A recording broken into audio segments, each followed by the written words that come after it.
Got my eyes straight ahead, got my head in the game. With the red light on, I'm just waiting for the change. Keep my head down low. Hi, Jay Fallon. Thanks for listening to The Slippery Slope. So I've been waiting for this story, been following it quite a while ago. It was all to do with a strip search that was done at, I think it was Splendour in the Grass a few years ago. And there were allegations that what the police did was actually illegal, the strip searches. So I remember reading about this story a couple of years ago and thinking, well, it seemed it seemed like the police had really overstepped their boundaries, and it didn't really seem like they had an actual reasonable suspicion to conduct some of the searches that they did. And these strip searches that they were doing were quite extreme, were really quite extreme. I conducted quite a few searches on people while I was in the police, in GDs. But a strip search like this, I mean, they're the kind of searches that I would never have thought went on anywhere outside of when you're going into a watch house or something like that. Yeah, just really extreme. And it doesn't amaze me that it doesn't surprise me, sorry, that it's gone this way. And what I believe, why I was so interested in this particular case, this story, was because police and the government in general, but police services across the nation. I saw it while I was in Queensland. Well, I was a police officer for Queensland Police, and I've seen different stories with New South Wales and Victoria. They use the law and they use charges as an intimidation tactic.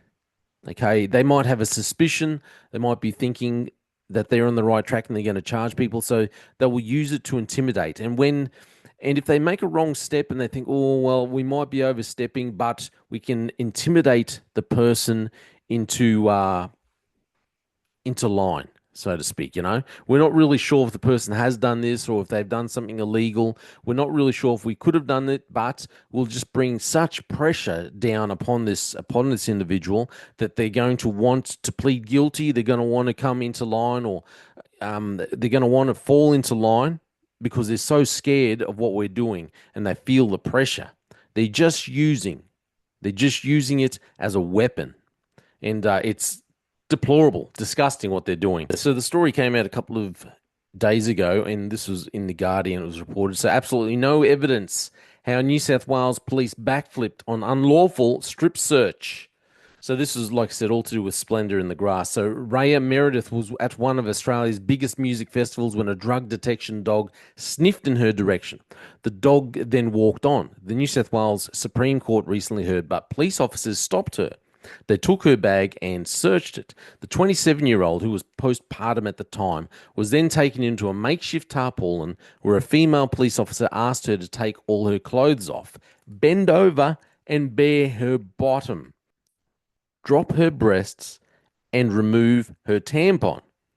At one point, a male officer walked in unannounced. That's disgusting. The male officer should be stood down. The search found no drugs and nothing else illegal. It was a horrible thing to go through, Meredith said in emotional testimony on the first day of a class action against the state of New South Wales. But so too, Meredith told the court, was the gaslighting she endured for years by the police force, who denied her version of events, leaving her feeling violated yet again, shortly before a class action against New South Wales police began almost 2 weeks ago. The force backflipped. So they've been denying her version of events. Now they've backflipped and admitted in court documents to unlawfully strip searching her. What mongrels. Mongrels. Like I said, they use this tactic so often. I saw it used myself. It's an intimidation tactic. They just use it to threaten the person, make them feel like they cannot do anything. They cannot fight back, push back. They have nowhere to go. So the person just gives in. It was difficult to have police officers who were there, who saw it, say I was lying, she said. Meredith is the lead plaintiff of a class action that wrapped up this week, which was brought by Slater and Gordon lawyers and the Redfern Legal Centre against the state of New South Wales over allegedly unlawful strip searches conducted by police, including of children. 3,000 people have signed onto the class action, but the affected cohort could be twice as large. The case did not just focus on Meredith's evidence or police practices when it comes to conducting strip searches. A large portion of closing arguments this week went to the police's conduct throughout the case. For 2 years, until just before the proceedings began, the police denied the search of Meredith was unlawful, arguing they had had reasonable suspicion based on her demeanor and body language.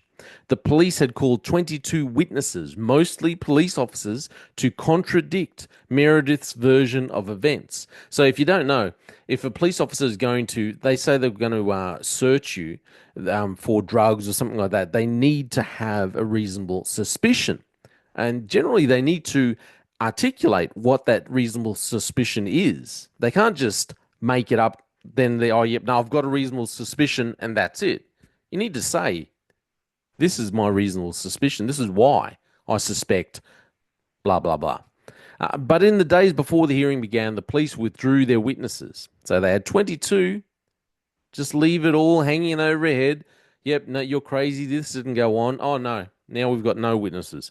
Meredith was the only witness to appear, taking the case down from scheduled 20 days to just 5. The police had also attempted to subpoena Meredith's medical history, even though she had not made a personal injury claim. Why on earth would they need her medical history? The plaintiff's evidence was, if I could have walked out of this case then and there, I would have. As Kylie Nomchong SC, who acted on behalf of the plaintiffs, told the court. And this is exactly why police use this tactic, because they want people to get tired of pushing back, tired of fighting back. All the money, the time, the stress, the mental stress, it gets overwhelming. That's why they do it. We say the issue of the subpoena was a strategic one designed to and having the effect of intimidating Meredith, and that's exactly what it did. That's what it said. Nomchong said the police should pay aggravated damages due to their conduct during the class action. I don't think police should pay aggravated damages. I think individual officers who make the decision to bring these charges, they should be facing the courts and facing charges themselves of intimidation. That's what should be happening. Individual police officers should be on the hook, because a police officer has made the decision to do it. Okay, he's gone down and said, no, this is what we're going to do. We're going to intimidate. And that officer should know that if we're not going to follow through this, if we don't really have the evidence to follow, but we're going to go ahead anyway, then they're on the hook. They're going to be facing charges. So she told the court, the police had made the outrageous submission, asking Your Honour to infer that it was objectively necessary to search the plaintiff's breasts and genital area without any evidence whatsoever. It's just offensive, Nomchong said. Two of the witnesses, I'm sorry if I'm not pronouncing that name right, but anyway, two of the witnesses the police force withdrew were the female police officer who conducted the search and the male officer who walked in unannounced. So all of a sudden, unavailable. The only available inference is that any evidence from those officers would not have assisted the defendant. Julian Sexton SC defended the police's conduct in the case during his closing argument, saying aggravated damages could not be awarded because Meredith had not been recalled to give evidence about how she felt about New South Wales Police's conduct during the class action. Justice Dina Yehiwa, I don't know how you pronounce that, sorry, who oversaw the case, said she was concerned about their conduct, specifically the police having had 3 iterations of its defense before backflipping shortly before proceedings began to admit it did unlawfully strip search Meredith. But like I said, they use it as an intimidation tactic to get the person who they are harassing. They want to make sure they fall in line. You're too stressed. The mental fatigue that you come under, you end up just saying, okay, I'll just agree to it. I'll just go along with it. Anything just to get away from the charges, to get away from the stress that it brings. She goes on to say, That is a matter, I'll be quite honest with you, of grave concern. She said, listen, there's not much more to the story to read. I saw this tactic used while I was at Queensland Police Service. Uh, what I'd seen a few times was police decide, or the police service decide, hey, we're going to charge someone with, let's say, 50 separate charges. In reality, they should probably have only charged someone with, let's say, five. But they'll go ahead and write down, yep, we're going to charge someone with 50 charges. The person's then left to employ a defense lawyer. They have to, they spend a lot of money negotiating with police, trying to get the charges withdrawn. It just spends a lot of time and money and frustration getting the charges withdrawn. The police will then withdraw the charges and go back to the original five that they should have only used in the first place.